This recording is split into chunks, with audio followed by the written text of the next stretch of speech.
This series जैसा कि आप सभी जानते हैं हम लोग CUET BLLB के डोमेन सब्जेक्ट यानी कि लीगल स्टडीज़ को डिस्कस कर रहे थे। उसको डिस्कस करते हुए हमने यूनिट 3 को अपने यानी कि चैप्टर 3 जो हमारा अकॉर्डिंग टू CUET सिलेबस जो है यूनिट 3 को हमने 2 पार्ट में कंप्लीट कर चुके थे। वो हमारी पिछली वीडियो थी सेकंड पार्ट जो यूनिट 3 की थी। अगर आप नहीं देखे हैं तो आप हमारे playlist legal studies CUET top rankers के यूट्यूब चैनल पर लीगल स्टडीज़ की प्लेलिस्ट बनी हुई है, आप विजिट होकर यूनिट 3 यानी कि आप अपने प्रिपरेशन को आगे बढ़ा सकते हैं, यूनिट 3 को देख सकते हैं। यूनिट 4 को हम इस वीडियो में डिस्कस करेंगे। आप यूनिट 4 को अगर समझना चाहते हैं, जानना चाहते हैं, अपने प्रिपरेशन को आगे बढ़ाना चाहते हैं तो आप इस वीडियो में हमारे साथ जुड़े रहिए। आइए देखते हैं यूनिट 4 यानी चैप्टर 4 जो हमारा ह्यूमन राइट्स इन इंडिया है। ह्यूमन राइट्स इन इंडिया जो है हमारा, उसके बारे में हम लोग पूरी पूरे के पूरे जानकारी लेंगे। यहाँ पे देखिए यूनिट फर्स्ट का है मैग्ना कार्ता। फर्स्ट है हमारा मैग्ना कार्ता। मैग्ना कार्ता जो है हमारा इन 12 टू 15। आप कहेंगे कि आप ये 1215 क्या है, यानी कि 1215 ईस्वी जो हमारा, जैसे 2020 चल रहा है तो ऐसे ही बहुत पहले 1215 था। तो मैग्ना कार्ता क्या है आप पूछेंगे। मैग्ना कार्ता हमारा एक प्रकार का लीगल डॉक्यूमेंट था जो एक प्रकार का लीगल एग्रीमेंट इट वाज यहाँ दिया गया है। It was an agreement between English king John जो और बोरन्स के बीच हुआ था। अब ये क्यों हुआ था इसे भी हम समझते हैं, क्योंकि जो वहाँ के लोग थे वो अनहैप्पी थे।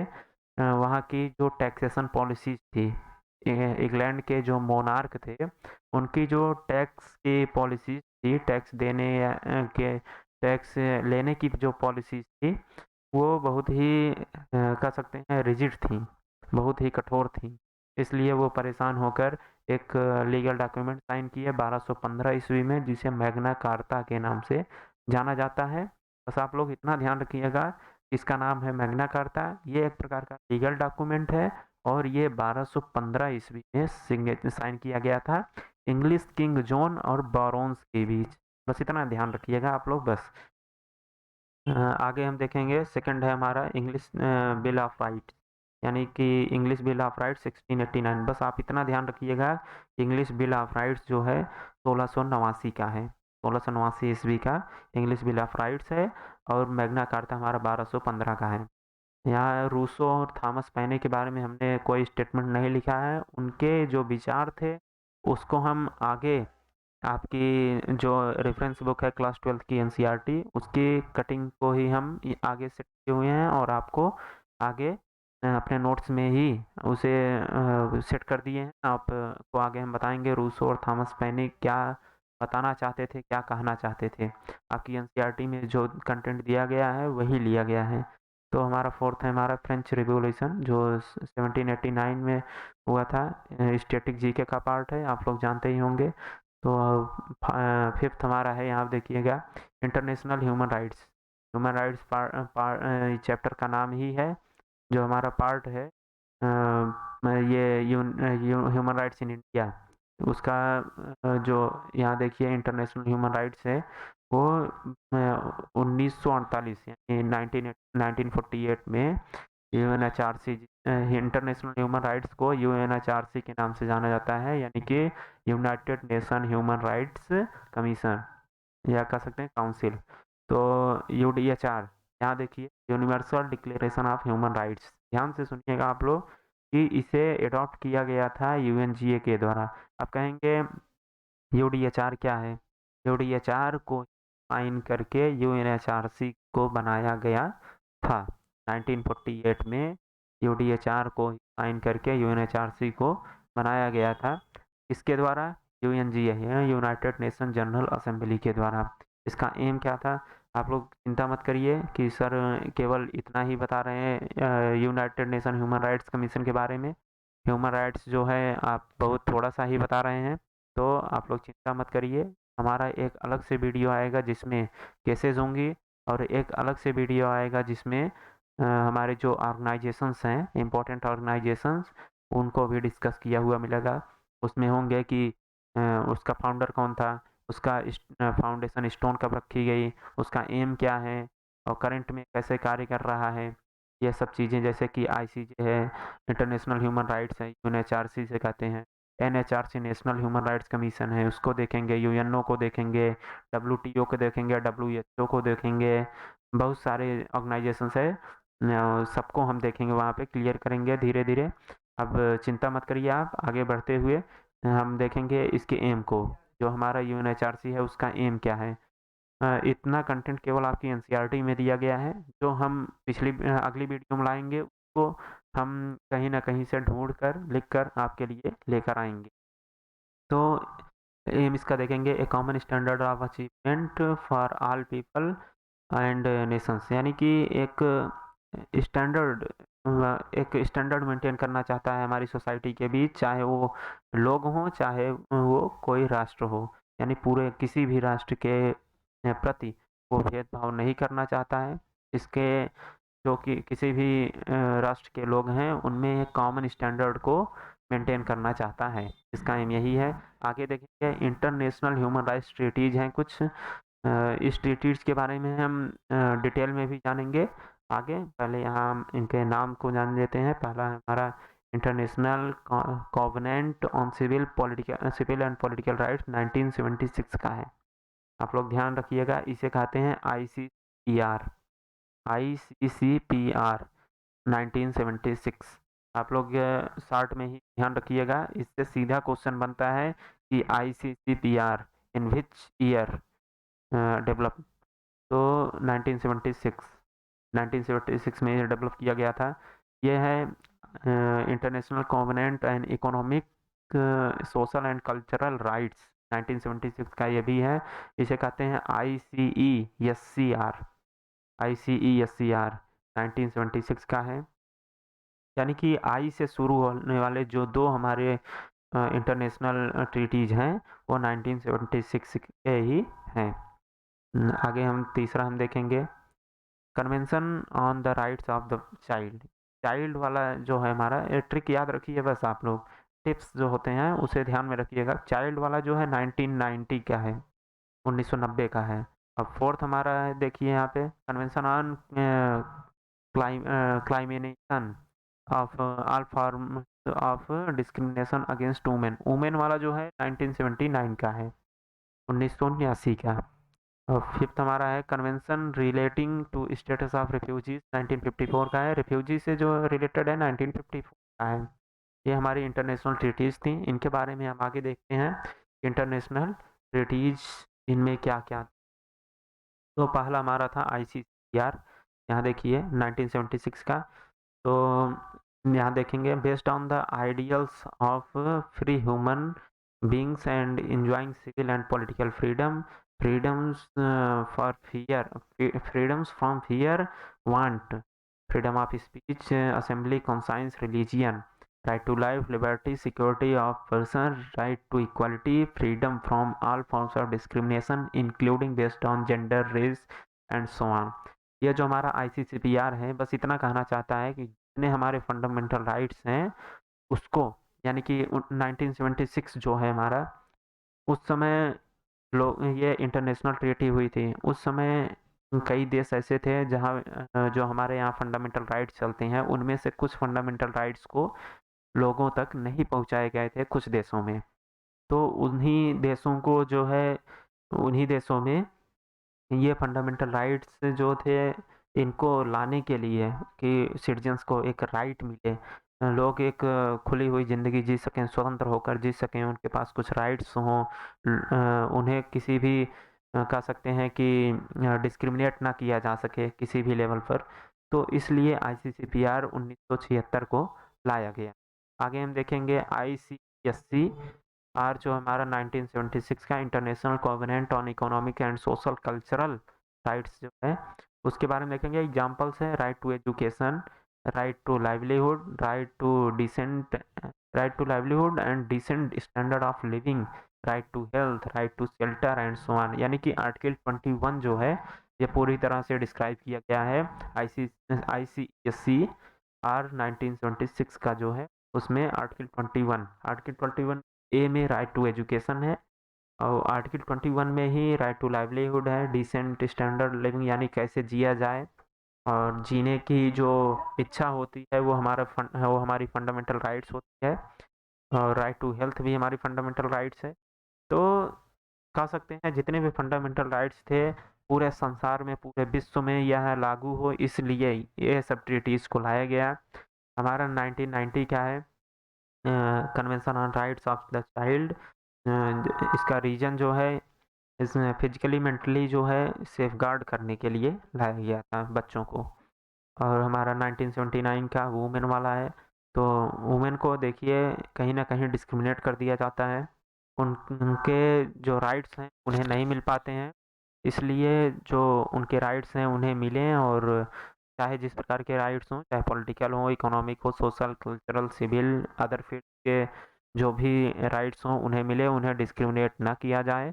इसलिए वुमेन्स को कह सकते हैं एक प्रकार से पावर देने के लिए, या कह सकते हैं उन्हें डिस्क्रिमिनेट ना किया जा सके, सोशल इक्वालिटी हो, इसलिए इस कन्वेंशन को लाया गया। तो आगे हम देखेंगे अपना 1954 का है, रिफ्यूजी से संबंधित है कन्वेंशन। रिफ्यूजी माने जानते हैं शरणार्थी। रिफ्यूजी का मतलब होता है शरणार्थी, जो दूसरे देश से आकर किसी दूसरे देश में बस जाते हैं, निवास करने लगते हैं, उन्हें रिफ्यूजी कहते हैं। Convention relating to the status of refugee, it provides legal safeguard to a refugee, a person who is granted asylum shelter in another country. Refugee यानी कि जो रिफ्यूजीज होते थे उन्हें पकड़कर कहीं कहीं कंट्री में, देखिए जैसे अफगानिस्तान वगैरह है, आप जाके वहाँ कोई एक्टिविटी करेंगे ना, उन्हें लगेगा कि आप कुछ गलत कर रहे हैं, तो आपको वहीं पे आपका शेल्टर कर देंगे, आपको ख़त्म कर देंगे, आपकी हत्या कर देंगे। तो उसी को रोकने के लिए कि कोई भी विदेशी यदि किसी देश में जाता है तो उसका जो राइट्स है, जो राइट बनता है, उसको कम से कम कह सकते हैं उसको बचाया जा सके। यदि राइट्स को बचाया जा सकता है तो लोग को भी बचाया जा सकता है, अगर राइट बचेगा तो लोग बचेंगे, सीधी सी बात है। तो रिफ्यूजीज को बचाने के लिए ये सब कदम उठाए गए। आगे हम देखेंगे तो हम बिल ऑफ राइट्स के बारे में थोड़ा सा देखते हैं। बिल ऑफ राइट्स 1689 का है, 1689 का, जो हमने अपने नोट्स में आपको बताया था, हैंड रिटन नोट्स जो है। तो आइए हम यहाँ कुछ देख लेते हैं इसके बारे में। An act declaring the rights and liberties of the subject and settling the succession of the crown, यानी क्राउन का जो सक्सेशन था उसी को इंग्लिश बिल ऑफ राइट्स का। क्राउन माने समझते हैं आप लोग कि जो इंग्लिश सत्ता थी उसी को क्राउन कहते थे, यानी कि इंग्लैंड की जो सत्ता थी उसे क्राउन कहते हैं इंग्लिश में। पार्लियामेंट प्रिविलेज है, राइट टू नॉट बी, ये सब आपके लिए इंपॉर्टेंट नहीं है, फिर भी आगे देखते हैं। इंग्लिश बिल ऑफ राइट्स जो है 1689 का है। An act declaring the rights and liberties of the subject, यहाँ आप देखिए ये इंपॉर्टेंट नहीं है, डिजिटल इंटेज है, सोर्स जो है पार्लियामेंट से, यूके के पार्लियामेंट से लिया गया है। वेस्टर्न थिंकर्स, यहाँ देखिए जो हम आपको बताए थे कि रूसो और थॉमस पेने के बारे में आपसे बातें करेंगे, तो यहाँ मिल ही गया है। देखिए वेस्टर्न थिंकर्स थिंकर्स देखिए वेस्टर्न थिंकर्स में कौन कौन आते हैं, ये इंपॉर्टेंट है। जॉन लॉक हैं, जीन जैकस हैं, यहाँ देखिए जॉन लॉक हैं, जीन जैकस हैं, रूसो हैं और थॉमस पेने हैं। इतने लोगों का नाम आपको याद रखिए कि ये वेस्टर्न थिंकर्स हैं। Any discussion on their theories, philosophical debates is beyond scope this unit by examples given the below, images and quotes of these scholars। ये important नहीं है, इसलिए हम यहाँ पे आगे जो कोटेशन वगैरह ये लिखे हैं, इनके विचार जो हैं, विचार तो अपने नहीं लिखे हैं लेकिन कोटेशन वगैरह हैं, इनके इमेजेस हैं, कोई इम्पोर्टेंट रोल प्ले नहीं कर रहे थे इसलिए आपके पेपर में, इसलिए नहीं लगाया गया। तो इतना ध्यान रखिएगा कि ये वेस्टर्न थिंकर हैं, है? ये वेस्टर्न थिंकर हैं। तो आगे हम देखते हैं अपने हैंड रिटन नोट्स में। आगे हमारा एक अलग ही टॉपिक आता है जो आपकी एनसीईआरटी में दिया हुआ है। फर्स्ट है हमारा, यहाँ पे देखिए, कॉन्स्टिट्यूशन के 4 पार्ट ऐसे हैं जो ह्यूमन राइट्स से किस प्रकार रिलेट करके चलते हैं, किस प्रकार से ओवरलैप करके चलते हैं, इसे बताया गया है। फर्स्ट है हमारा प्रीएम्बल, सेकंड है हमारा पार्ट 3 यानी कि फंडामेंटल राइट्स। पार्ट 3 में फंडामेंटल राइट्स आते हैं, इसे आप लोग ध्यान में रखिएगा। टोटल हमारे कितने फंडामेंटल राइट हैं? 6 फंडामेंटल राइट्स हैं। ध्यान से सुनिएगा, टोटल हमारे 6 फंडामेंटल राइट्स हैं। इसे आप लोग ध्यान से सुनिएगा। आप एक बीएलएलबी की तैयारी कर रहे हैं, अगर आप कहीं भी जाते हैं, बताते हैं कि हम बीएलएलबी कर रहे हैं, तो आपसे सीधा पूछ लिया जाएगा कि कितने आपके संविधान में कितने फंडामेंटल राइट्स दिए गए हैं। ये एक कॉमन सा क्वेश्चंस बनता है कि हर को किसी को पता होना चाहिए कि कुल 6 फंडामेंटल राइट्स होते हैं। आगे हम देखेंगे तीसरा हमारा है पार्ट 4।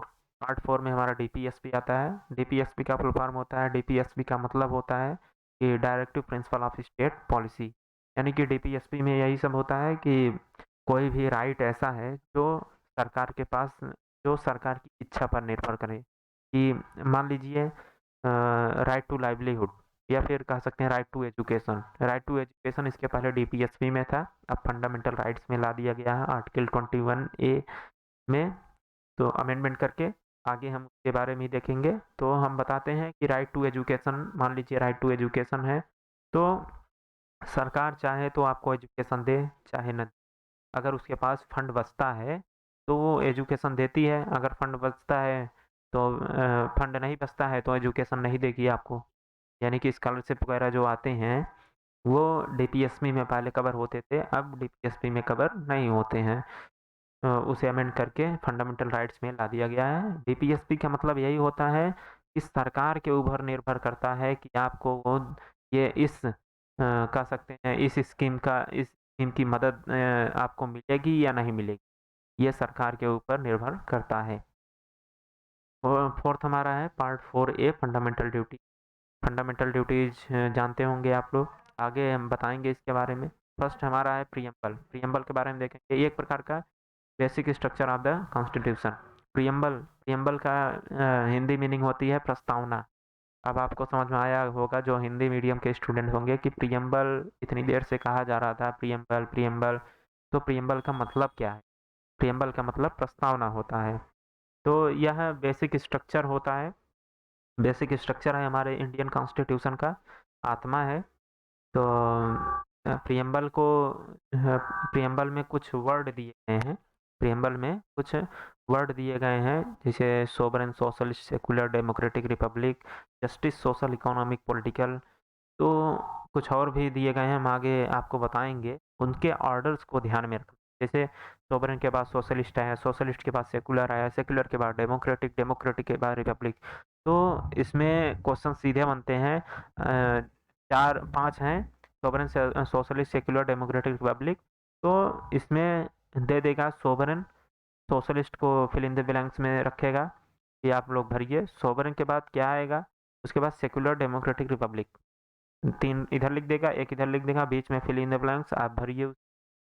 तो इस प्रकार के क्वेश्चंस पूछे जाएंगे, जैसे कि जस्टिस, सोशल, इकोनॉमिक, पॉलिटिकल।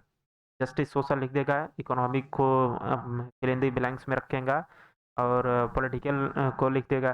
तो आपको यदि इनके ऑर्डर याद हैं तभी आप लिख पाएंगे, या फिर ऐसे भी दे सकता है कि जस्टिस लिख दे, पॉलिटिकल लिख दे, बीच में 2 इनको फिल इन द ब्लैंक्स छोड़ दे। तो आप हो सकता है को इधर लिख दें और इसको इधर लिख दें। तो जब आपको ऑर्डर पता होगा तभी आप क्वेश्चंस कर पाएंगे। एक क्वेश्चन 5 नंबर देता है, इसको ध्यान में रखिएगा कि 5 नंबर के एक क्वेश्चंस होते हैं, चाहे वो क्वेश्चन छोटा हो या बड़ा हो। सीयूईटी इसी प्रकार का मॉडल तैयार की है कि एक क्वेश्चन 5 नंबर देगा। तो एक क्वेश्चन अगर आपका सही होता है सीधे 5 नंबर आप पाएंगे। सेकंड हमारा है पार्ट 3 फंडामेंटल राइट्स। ये फंडामेंटल राइट्स थे। अब ये जो फंडामेंटल राइट्स, ये कितने से कितने आर्टिकल के बीच आते हैं यहाँ देखेंगे। आर्टिकल 12 टू 35, यानी 12 से 35 तक हमारे फंडामेंटल राइट्स कवर होते हैं। अगर किसी का फंडामेंटल राइट्स वायलेट होता है, यानी किसी के द्वारा वायलेट किया जाता है, तो वो सुप्रीम कोर्ट जा सकता है या हाई कोर्ट जा सकता है। राइट टू रेमेडी नाम की चीज़ आप सुने होंगे, वो एक हमारी फंडामेंटल राइट्स है, फंडामेंटल राइट है। तो सुप्रीम कोर्ट हम आर्टिकल 32 जो हमारा रिट जुरिस्डिक्शन है, आर्टिकल 32 उसके तहत जाएंगे। और हाई कोर्ट अगर हम जाना चाहें तो आर्टिकल 226। ध्यान में रखिएगा कि अगर हमारा फंडामेंटल राइट्स वायलेट होता है, कोई भी वायलेट करता है, तो यदि हम सुप्रीम कोर्ट जाना चाहें तो आर्टिकल 32 के तहत जाएंगे, और यदि हम हाई कोर्ट जाना चाहें तो आर्टिकल 226 यानी 226 के तहत हम जाएंगे। ये इन्फोर्सिएबल बाय लॉ होता है। इसे ये इम्पोर्टेंट है, आप लोग ध्यान में रखिएगा कि फंडामेंटल राइट, डीपीएसपी और फंडामेंटल ड्यूटी में कौन इन्फोर्सिएबल बाय लॉ है और कौन इन्फोर्सिएबल बाय लॉ नहीं है, ये इम्पोर्टेंट है। कुछ इम्पोर्टेंट जो आर्टिकल्स हैं केवल हम उन्हीं को लिए हैं। इम्पोर्टेंट आर्टिकल वैसे पूछे नहीं जाते हैं आपको, लेकिन फिर भी जैसे इक्वालिटी बिफोर द लॉ है, तो इक्वालिटी बिफोर द लॉ ऐसे तो पूछेगा नहीं कि in which article mention in equality before the law, ऐसे नहीं पूछता है। सीयूईटी उसका जो सिलेबस है उसमें बस इतना ही कहा गया है कि क्लास 12th के जो बच्चे हैं उनको बेसिक बेसिक जानकारी होती है, तो हम बेसिक जानकारी को ही लेकर चलते हैं। फिर भी आप लोग देख लीजिए कि राइट टू इक्वालिटी जो है वो आता है आर्टिकल 14, 15, 16, 17, 18 यानी 14 से 18 तक आता है। आर्टिकल 14 में हमारा इक्वालिटी बिफोर द लॉ है, और 15 में हमारा प्रोहिबिट करता है कि रिलीजियन, रेस, कास्ट, सेक्स और प्लेस ऑफ बर्थ के ग्राउंड्स पर के लेवल इसके लेवल पर जो हमारा रिलीजियन, रेस है, कास्ट है, सेक्स है और वहाँ के जन्म लेने वाले जो हैं उनके जन्मजात पर कोई टिप्पणी ना की जाए, उन पर कोई डिस्क्रिमिनेट इस लेवल पर कोई डिस्क्रिमिनेशन ना किया जा सके। आर्टिकल जो 15 है इसे मना करता है, प्रोहिबिट करता है। तो यहाँ देखिए एक इम्पॉर्टेंट है, इसके ऑर्डर को आप ध्यान रखिए। ऑर्डर से क्वेश्चन बनते ही बनते हैं इस चैप्टर में। ऑर्डर कम से कम 5 क्वेश्चन बनेंगे, वैसे 2-3 क्वेश्चन पूछे जाते हैं ऑर्डर के। तो यहाँ देखिए प्रियम्बल के आपको ऑर्डर याद होने चाहिए। आर्टिकल 15 के ऑर्डर आपको याद होने चाहिए कि रिलीजियन के बाद रेस, रेस के बाद कास्ट, कास्ट के बाद सेक्स और सेक्स के बाद प्लेस ऑफ बर्थ होना चाहिए। आगे हम आर्टिकल 16 देखते हैं, reservation and affirmative action. Reservation and affirmative action में यही होता है कि कुछ जैसे कह सकते हैं रिजर्वेशन आप जानते ही होंगे कि किस प्रकार से ओबीसी, एससी, एसटी वालों को और जो पीडब्ल्यूडी कैटेगरी होती है उसे किस प्रकार से रिजर्वेशन दिया जाता है पब्लिक एम्प्लॉयमेंट। आगे देखेंगे आर्टिकल 17, अनटचेबिलिटी इज एबोलिश्ड। जो छुआछूत है उसे एबोलिश किया गया है। इसी के तहत हमारे SC/ST एक्ट 1989 का आया था। उसके बाद प्रोटेक्शन ऑफ सिविल राइट्स भी आया था इसी के तहत 1955 का। आगे हम देखेंगे राइट टू फ्रीडम के बारे में। राइट टू फ्रीडम के बारे में देखेंगे आर्टिकल 19, 20, 21, 22। 21 में right to life and personal liberty important है, ये आप लोग ध्यान में रखिएगा। इसमें पूछा जा सकता है कि article 21 refers in which article. तो right to life and personal liberty से आर्टिकल 21 में राइट टू एजुकेशन है, जिसमें ये बताया गया है कि राइट टू एजुकेशन जो है 6 से 14 वर्ष के बच्चों के लिए, 6 से 6 to 14 ईयर्स एज के बच्चे जो हैं, के बीच के जो एज वाले बच्चे हैं उनके लिए राइट टू एजुकेशन इम्पोर्टेंट है, यानी कि उन्हें एजुकेशन मिलना ही चाहिए। इसे 2002 में अमेंड करके 86th अमेंडमेंट एक्ट 2002 में आर्टिकल 21 को एक्सटेंड करके बनाया गया कि इस जो हमारा राइट टू एजुकेशन पहले डीपीएसपी में था, हमने पीछे बताया आपको। अगर आप लेक्चर को ध्यान से सुन रहे हैं तो आपको पता चलता होगा, हमने बहुत सारी चीज़ें पहले ही बता दी हैं। तो हम जो 2002 में 86th अमेंडमेंट आया था उसके तहत डीपीएसपी से राइट टू एजुकेशन को उठाकर फंडामेंटल राइट में डाला गया। आगे हम देखेंगे restriction of speech and expression, यानी कि देखिए आपको कहते हैं right to speech and expression, right to freedom of speech. Right to freedom of speech and expression जो है वो आपको मिला है, लेकिन उसमें कुछ रिस्ट्रिक्शंस हैं, एक्सेप्शंस हैं कि आप इन मुद्दों पर आप इनके बारे में पूरी तरह से खुलकर नहीं बोल सकते हैं, या कह सकते हैं किसी भी प्रकार से आप इन पर टिप्पणी नहीं कर सकते हैं। तो कौन कौन से मैटर्स हैं उनको देख लेते हैं।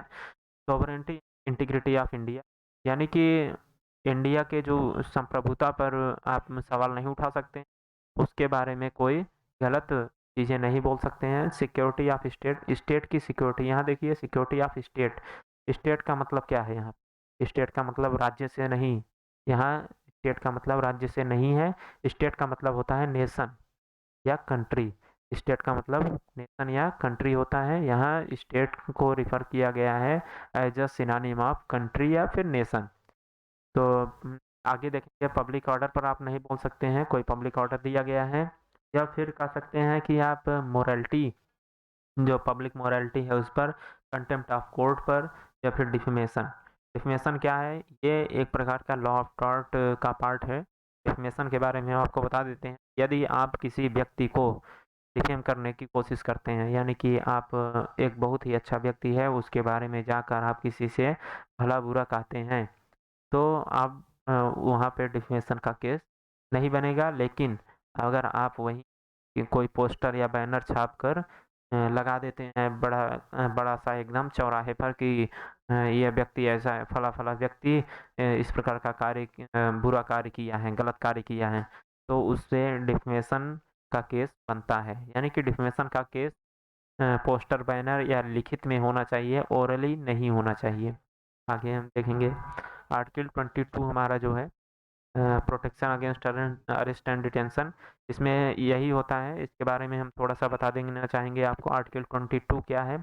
आर्टिकल 22 जो है उसमें कोई व्यक्ति यदि अरेस्ट किया जाता है तो उसको उसके वकील से मिलने दिया जाना चाहिए। यानी कि पुलिस वाले उसे उसके वकील से मिला सकते हैं, मिलाना पड़ेगा उन्हें। आर्टिकल 22 हमारा फंडामेंटल राइट है, तो हम अपने वकील से मिल सकते हैं अगर हमें अरेस्ट किया गया है।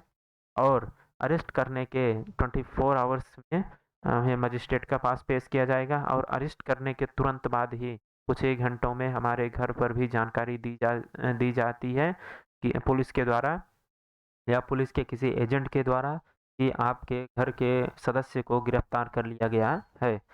तो इस प्रकार के राइट्स हैं आर्टिकल 22 में जो दिए गए हैं।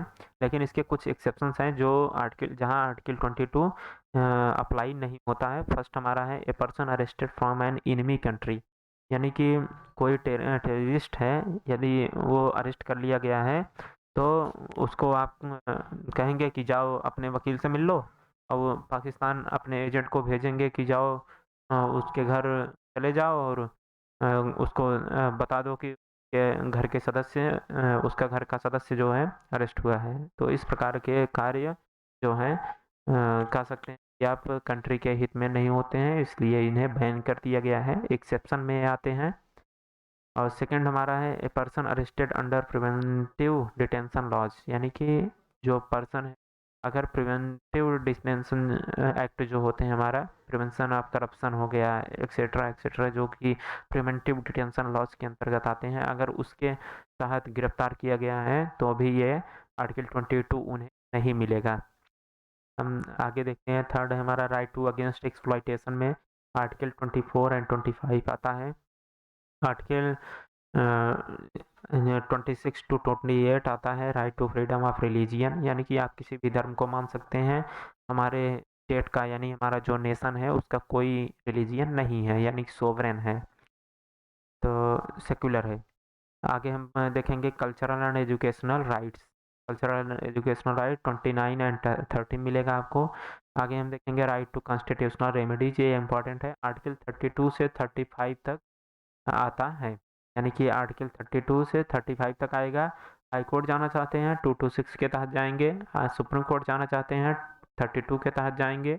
आगे हम देखेंगे फंडामेंटल ड्यूटीज के बारे में।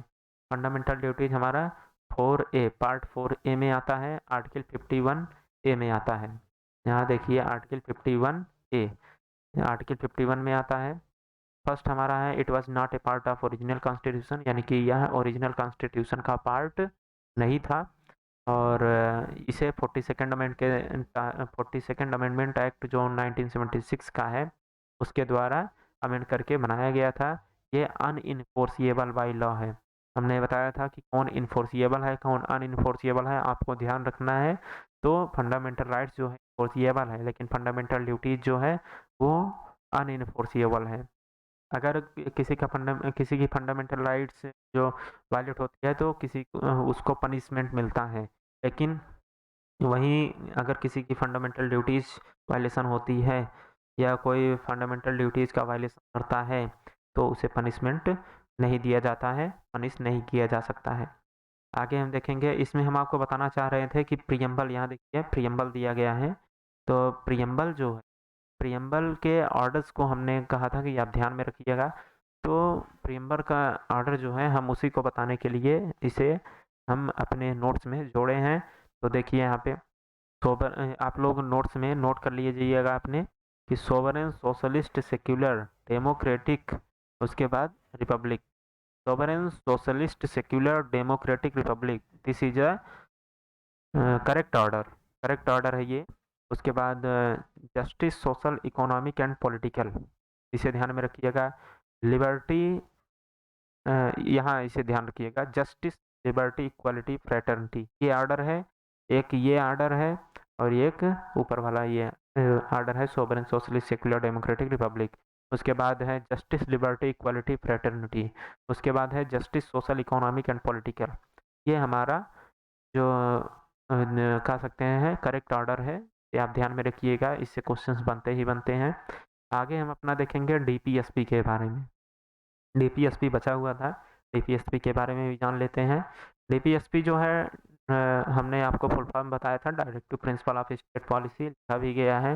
पार्ट 4 में कवर होता है 36 से 51 तक। यहाँ देखिए आप लोगों को याद करने में बहुत ही सरलता होगी कि फंडामेंटल राइट्स जो हैं 12 टू 35 यानी 12 से 35 तक आते हैं, और डीपीएसपी जो होता है 36 से 51 तक आता है। और हमारा जो फंडामेंटल ड्यूटीज है वो 51A में आता है, यानी कि 51A में फंडामेंटल ड्यूटीज कवर होता है। डीपीएसपी आर्टिकल 36 से 51 तक आता है, और फंडामेंटल राइट्स जो है आर्टिकल 12 से लेकर यानी 12 से लेकर 35 यानी 35 तक आता है। ये डीपीएसपी जो है अनइन्फोर्सिएबल बाई लॉ है, यानी कि इन्फोर्सिएबल बाई लॉ नहीं है। आप लोग ध्यान में रखिएगा, हमने आपको बताया था कि ये इम्पोर्टेंट होता है। फर्स्ट हमारा जो फंडामेंटल राइट्स था वो इन्फोर्सिएबल बाई लॉ है, और जो हमारा सेकेंड हमारी फंडामेंटल ड्यूटी थी वो अनइन्फोर्सिएबल बाई लॉ है, और डीपीएसपी भी हमारी अनइन्फोर्सिएबल बाई लॉ है। कुछ हम क्वासी जुडिशियल बॉडीज़ को देख लेते हैं, जैसे national and state human rights है, यानी कि एनएचआरसी वगैरह है।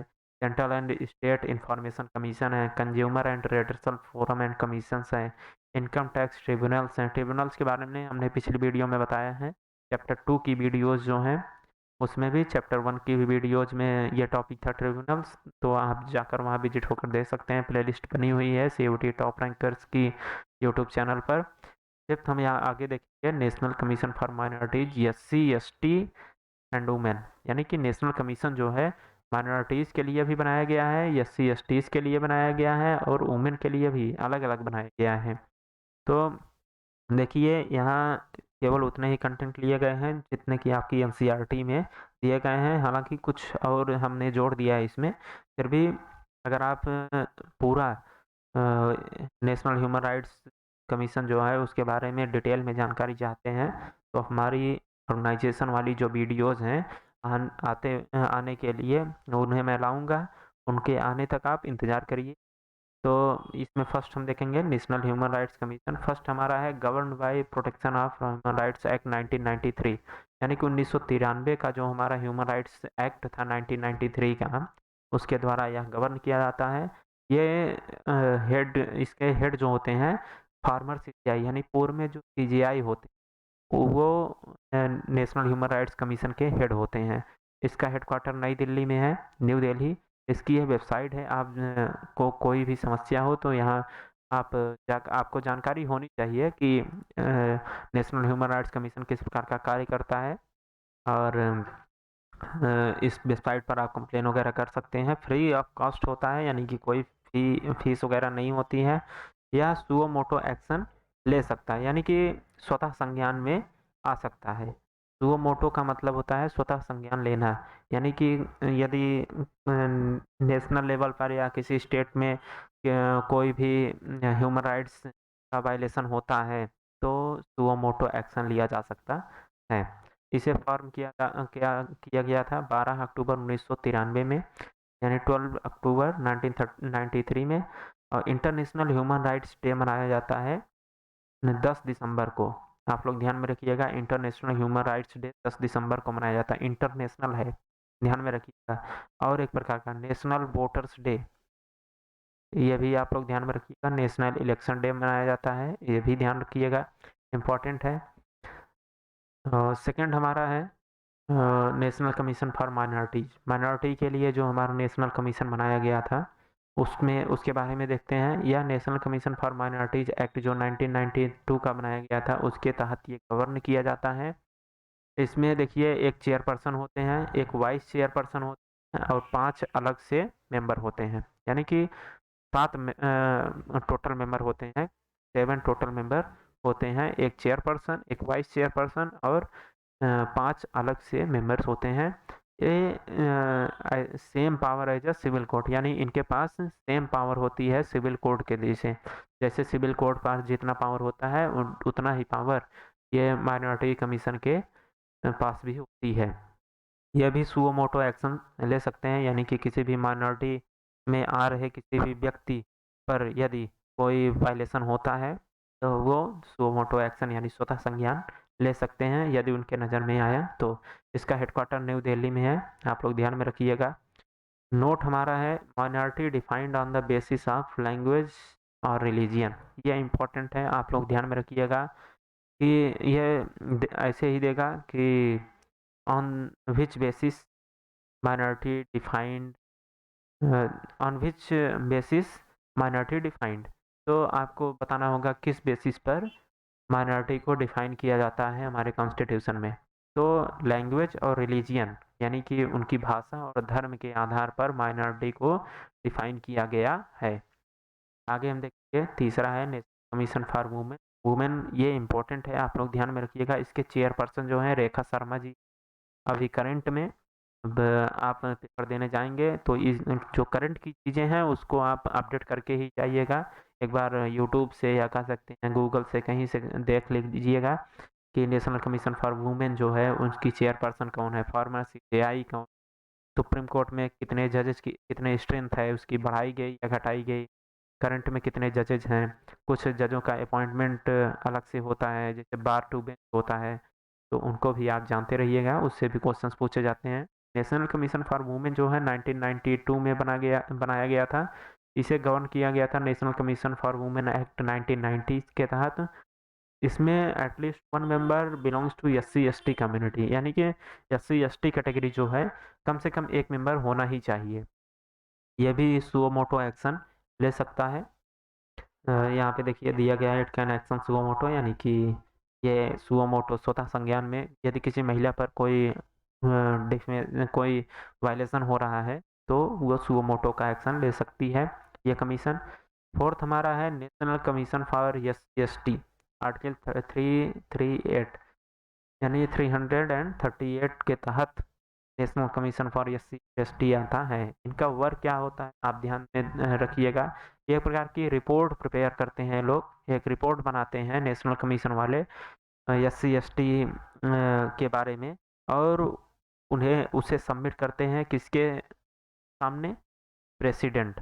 प्रेसिडेंट के सामने एक रिपोर्ट बनाकर SC ST के बारे में ये लोग यानी कि नेशनल कमीशन के जो मेंबर होते हैं SC ST के और प्रेसिडेंट के सामने प्रेजेंट करते हैं।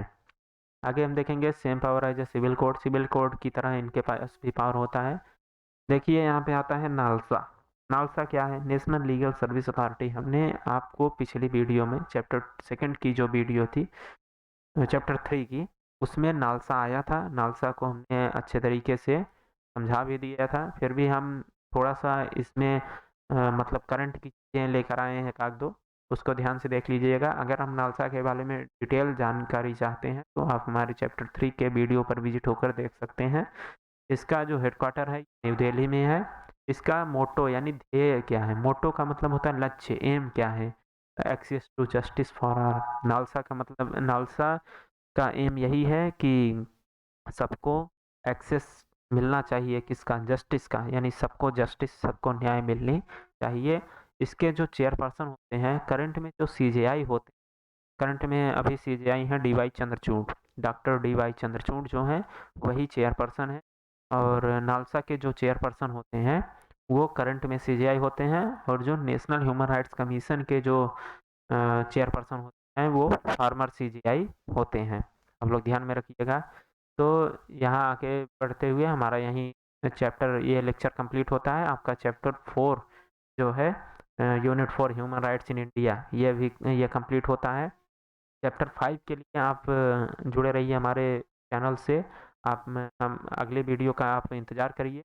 तो यदि आपको वीडियो पसंद आया हो, आपकी प्रिपरेशन में हेल्पफुल साबित हुआ हो, तो आप चैनल को सब्सक्राइब करिए, वीडियो को लाइक करिए और अपने दोस्तों के साथ शेयर करिए। शेयर ज़रूर करिएगा। तो मिलते हैं नेक्स्ट वीडियो में। जय हिंद।